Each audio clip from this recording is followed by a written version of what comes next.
I think it's 1 o'clock, maybe it's 12, but we'll make sure that everybody gets there. The step up will be at 10:30. All of us went working our way to the Cosette Bates house for the program. Thank you. Mm-hmm. Hello, my name is Lindasia Orr, and I'm from New Day Academy. And what workout plan did you do to get prepared for the Underground Railroad Trail? What workout plan did you do in order to get prepared for the Underground?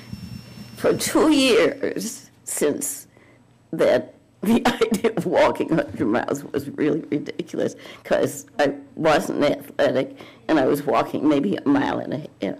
So for 2 years, I increased the length of my walk and with the goal of walking 10 miles a day. And so I just did that, but it took 2 years of that kind of walk. But what was really, I think, made the difference was weight training. And what I did was follow a book by Miriam. I always say Hopkins, and that's an old movie star. So whatever her last name is. And it was called Old Women Stay Strong.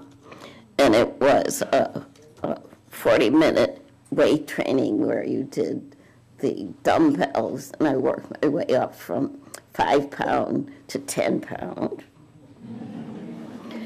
dumbbells, and ankle weights from 5 pound to 15 pound ankle weights. And that I did 3 days a week for 14 months. And I know that made a difference. Then I got a lot of advice from people who were real hikers and learned about, staying hydrated, drinking water all along the way. And the other really important hint hikers gave me was to stretch for 5 minutes for every hour of your walk. And I did that, and I think that made a difference too. Yeah. Mm-hmm. Hi, my name's Patrick, and I'm from Overland High School. I was wondering if you ever did any traveling by night or cross-country hiking, I guess, the sort of way it would have been. All my walking was in the daytime, although my training at 5 a.m. throughout the winter months has been in the dark. And I don't walk alone.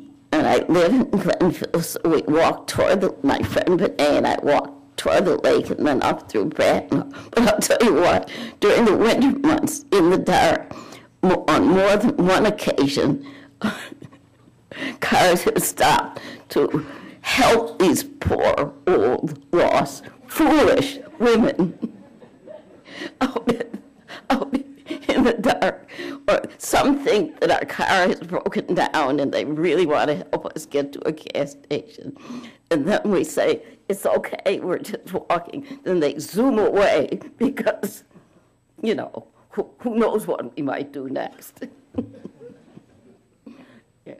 But my walk is always in the daytime on highways where the traffic is 50, where the mileage, what's it called? Anyway, 55 miles an hour. Speed limit is 55 miles an hour. And I walk facing traffic, but always daytime.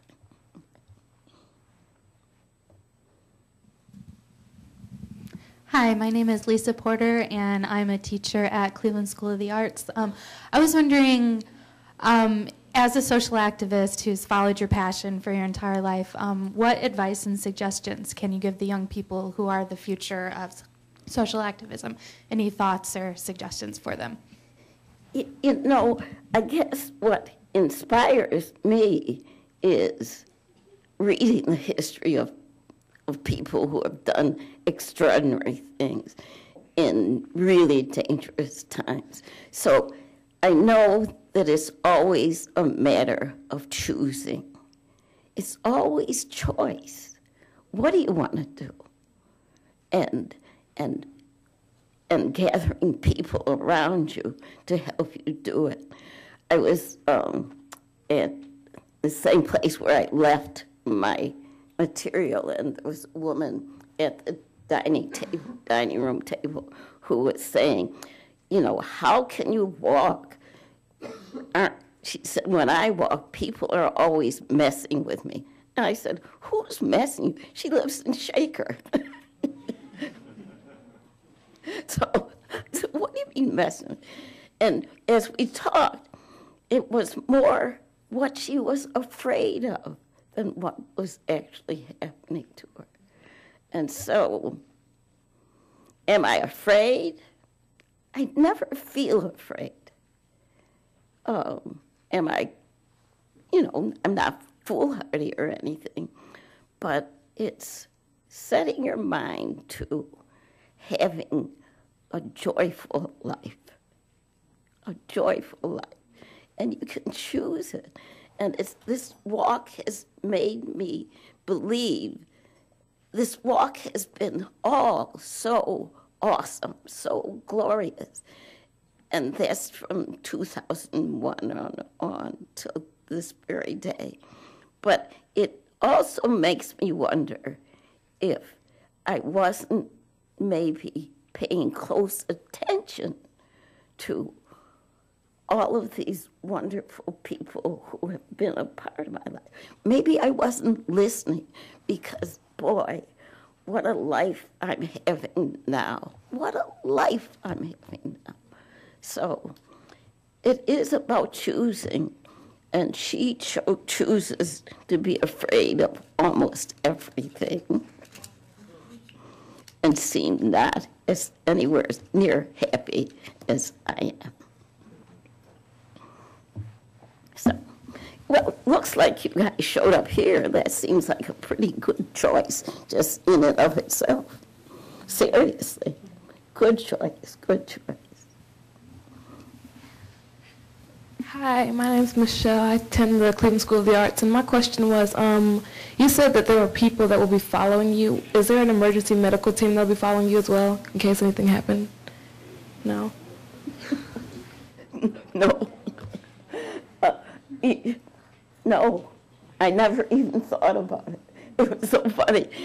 Originally, in the early planning for the first walk, when I was happy that no one said, don't do it, and it was in a planning meeting mixed as far as ages and all, it was the younger people, not as young as you, but my 40-year-old neighbor that I'd known all his life, who said, when we were talking about housing for me with strangers, he said, Mrs. Southgate, you can't be staying with any old body. It never occurred to me to be afraid. And I'm healthy. I say wasn't athletic, but I've always been healthy. And, if I need emergency medical, they will come to that emergency. But, no.